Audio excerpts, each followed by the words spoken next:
1978 के दंगे में बुजुर्ग की कथित हत्या का मामला फिर चर्चा में। कपिल रस्तोगी की तहरीर पर जिलाधिकारी ने कराया कुएं का निरीक्षण, शुरू हुई खुदाई। जी हां, आपको बता दें, उत्तर प्रदेश के संभल में 1978 के दंगे से जुड़े एक पुराने हत्याकांड का मामला एक बार फिर सुर्खियों में आ गया है।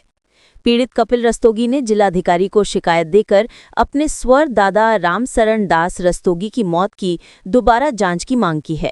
साथ ही दंगाइयों के खिलाफ कड़ी कार्रवाई की मांग तेज कर दी है। कपिल का आरोप है कि 1978 के दंगे के दौरान दंगाइयों ने दुकान पर बैठे दादा की चाकुओं गोदकर बेरहमी से हत्या कर कुएं में फेंक दिया था। कपिल के अनुसार उस समय नखासा थाना क्षेत्र में धारा 136/78, 302 और 201 आईपीसी के तहत मामला दर्ज तो हुआ था, लेकिन राजनीतिक दबाव और प्रभावशाली लोगों की साजिश के कारण जांच को जानबूझकर कमजोर कर दिया गया और परिवार को धमकाकर चुप रहने पर मजबूर किया गया।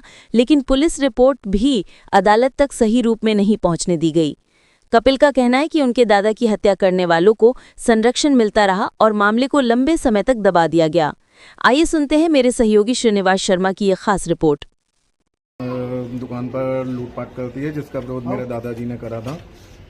जब मेरे दादाजी ने विरोध करा था तब दंगाइयों की भीड़ ने उन्हें चाकू से गोद दिया और जो जमीन खोदने वाला गेंदाला था, उस गेंदाले से उनके पैर पर कई बार करे और बार करने के बाद में जिससे कि उनसे की लाश बरामद ना हो, वो लाश तराजू से बांधकर दुकान के सामने कुएं में फेंक दी गई और 3 दिन बाद उनकी धोती खुल के ऊपर आ गई, जिससे उनकी शिनाख्त हुई कि वो उसमें तब सब बरामद होने के बाद में एक मुकदमा संख्या 136/78 अब आईपीसी की धारा 302, 201 जो एक अज्ञात हमलावर में बंद कर दी गई है। 2 फरवरी को मैंने डीएम साहब को एक ज्ञापन दिया था कि जो भी मेरी मुकदमा संख्या है उसे फिर से ओपन करके दोषियों के खिलाफ सख्त से सख्त कार्रवाई करी जाए।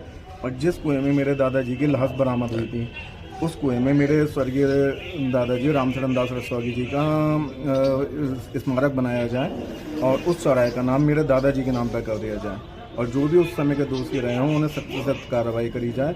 और हम जिस तरीके से दंगाइयों ने हमें धमकाया और हम यहाँ से पलायन कर गए, तो हमें फिर से संभल में बसाया जाए और जो भी आर्थिक सहयोग या जो भी मदद शासन प्रशासन कर सकता है वो हमारी मदद करे। वर्तमान समय में कहाँ आप लोग रहते हैं और क्या ये वही कुआं है जो खुदाई हो रही है, डीएम साहब करा रहे हैं? ये वही कुआं है? जी, वही कुआं है जो नकासे एरिया में पुलिस चौकी से 20 मीटर की दूरी पर स्थित है और वहीं हमारी आज भी दुकान है, जो कि हमारे पिताजी के चाचा जी के पास आज भी है वो दुकान।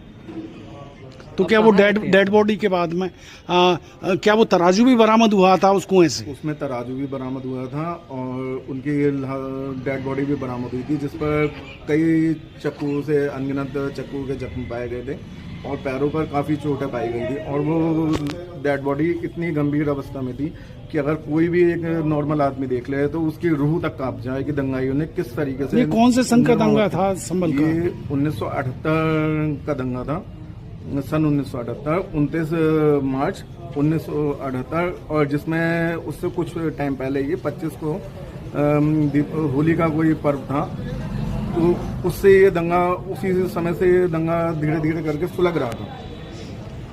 तो आप कहाँ रहते हैं वर्तमान समय में?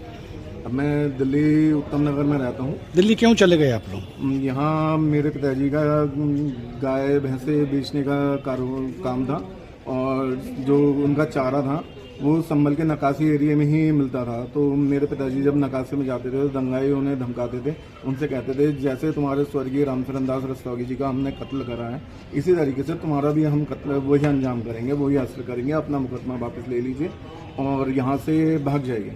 तो मेरे पिताजी ने यहाँ से क्या बोलते हैं अपने परिवार की जान माल बचाते हुए यहाँ से पलायन करना ही उचित समझा। की खुदाई की जा रही है, क्या मामला था?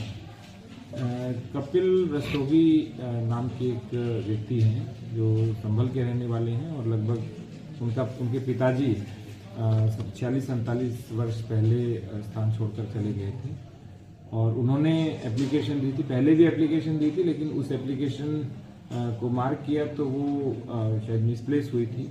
लेकिन अभी जब 24 नवंबर को हमारी पेट्रोलिंग चल रही थी, फुट पेट्रोलिंग, पुलिस की टीम के साथ में 9 कप्तान साहब थे, तब उन्होंने एप्लीकेशन दी और उन्होंने बताया कि इस तरह से यहाँ पे उनके जो दादाजी थे उनकी यहाँ पे हत्या हुई थी, जो एप्लीकेशन में लिखा हुआ भी है डिटेल में।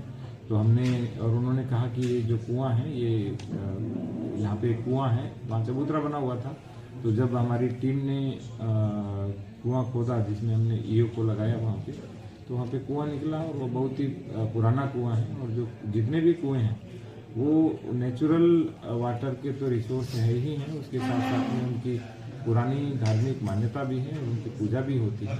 इसलिए उसको हमने खुदवाया है और आगे जो भी प्रक्रिया होगी उसके अंतर्गत उसको हम संरक्षित करेंगे। सर वहाँ पर एक पेड़ भी बताया जा रहा है कि पेड़ भी है, क्या सर उसको भी काटा जाएगा? वहाँ पर मज़ार भी है। एक पेड़ तो